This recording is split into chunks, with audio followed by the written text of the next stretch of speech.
मोहम्मदपुर पंचायत के वर्तमान पैक्स अध्यक्ष पतिराम उपाध्याय जी हमारे साथ लाइव पर जुड़ चुके हैं। आइए मिलते हैं इनसे और जानते हैं एक पैक्स के अंतर्गत आने वाले उन तमाम योजनाओं के बारे में जिससे जनता लाभान्वित होती है और जो जनता तक ये लाभ पहुंचाते हैं। इसके साथ साथ हम चर्चा करने वाले इनसे पैक्स के उत्थान पर कि पंचायत स्तर पर क्या किया जाए कि पैक्स का उत्थान हो और कहीं ना कहीं पैक्स का एक अलग पहचान मिल सके। तो स्वागत है आपका डेली लाइव न्यूज चैनल में। धन्यवाद। और सबसे बड़ी बात यहाँ पर यार ये कि जो आपका अब तक का नेतृत्व रहा एक अध्यक्ष के रूप में मोहम्मदपुर पंचायत के लिए, वो कैसा रहा? अच्छा रहा।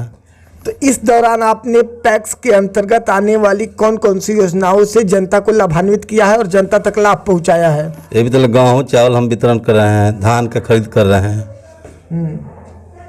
यही जनता को हम सेवा कर रहे हैं। अच्छा, किस प्रकार से किसानों से उनकी अनाज खरीद कर पैक्स समिति में लाते हैं? अरे उनसे ऑनलाइन कराते हैं और जो रैयत है उनसे LPC से रसीद से हम उनको धान लेते हैं 2183 रुपये क्विंटल। और जो गैर रैयत है उनके वार्ड से चाहे उनका मुखिया से वार्ड का सिग्नेचर कराकर हम उनसे धान लेते हैं। अच्छा, गैर रैयत और रैयत किसान में क्या अंतर है सर? गैर रैयत है कि माने उसके पास जमीन है, बटाईदार किसी को खेती करते हैं। अच्छा। उसमें से माने उपजाते हैं, वो आकर हम उनके पास बेचते हैं। अच्छा, और रैयत? रैयत जिसके पास खेत है वो अपना धान हमको देते हैं, हम उनको ऑनलाइन को पेमेंट कर देते हैं। बिल्कुल, लेकिन ऐसा देखा जाता है कि एक पैक्स समिति के अंतर्गत tractor, trolley, rotavator, harvester, cultivator, एक तरह से कहा जाए तो हरित क्रांति के अंतर्गत कृषि यंत्र और कृषि उपकरण दिए जाते हैं। तो वो क्यों पैक्स समिति को दिया जाता है? वो किसान को सुविधा के लिए दिया जा रहा है जी।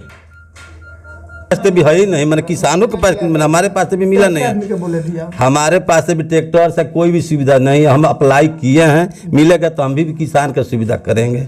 बिल्कुल, लेकिन जो ट्रैक्टर मुहैया कराया जाता है किसानों के लिए पैक्स समिति में, तो क्या उससे किसान लाभान्वित होते हैं? होते हैं, उनको खेत जोता जाता है कम रेट पर। अच्छा, मतलब सस्ते दरों पर जोतने के लिए, खेत की जुताई बुआई करने के लिए पैक्स समिति को ट्रैक्टर दिया जाता है। जी जी, सस्ते दर पर जोतने के लिए मिलता है। बिल्कुल, लेकिन इसके साथ साथ ऐसा देखा जाता है कि पैक्स समिति में PDS दुकान के साथ साथ खाद बीज का भी दुकान होता है, तो उसका संचालन किस तरह से किया जाता है? हमारे पास तो खाद की दुकान नहीं है, और जहाँ है तहाँ 266 रुपये में यूरिया मिलता है, डाई मिलता है, किसान का सुविधा मिलता है। बिल्कुल, लेकिन पैक्स एक समिति है, तो इस समिति का निर्वहन आप लोग किस तरीके से करते हैं? हम लोग को सदस्य, एगो प्रबंधक होते हैं, एगो अध्यक्ष होते हैं, इसे कार्यकारिणी की मीटिंग करके इसका निर्माण किया जाता है, निर्वहन किया। हाँ। बिल्कुल, लेकिन जो पैक्स प्रबंधक होते हैं उनकी क्या भूमिका होती है पैक्स समिति? वो सब मैंने जन वितरण से लेकर देखभाल करते हैं। अच्छा, मतलब लेखा जोखा का काम करते हैं। और जो पैक्स अध्यक्ष होते हैं उनकी क्या दायित्व? वो उनका कॉपरेट करके वो संचालक करते हैं। बिल्कुल, लेकिन ऐसा देखा जा रहा है कि वर्तमान में जो है केंद्रीय सहकारिता मंत्री अमित शाह जी पैक्स के उत्थान को लेकर निरंतर प्रयास कर रहे हैं। इस पर आप क्या कहना चाहेंगे? वो बहुत अच्छे कर रहे हैं, उनका हम आभार व्यक्त करता हूँ, उनको मैं प्रणाम करता हूँ कि ऐसा भी विचार अच्छा हो। बिल्कुल, लेकिन क्या आपको लगता है कि पैक्स का उत्थान होना चाहिए और कहीं ना कहीं पैक्स समिति का एक अलग पहचान मिलना चाहिए? उत्थान तो जरूर होना चाहिए। किसान को जब विकास होगा तभी उत्थान होगा। तो पंचायत स्तर पर ऐसा क्या किया जाए कि पैक्स का उत्थान जल्दी हो?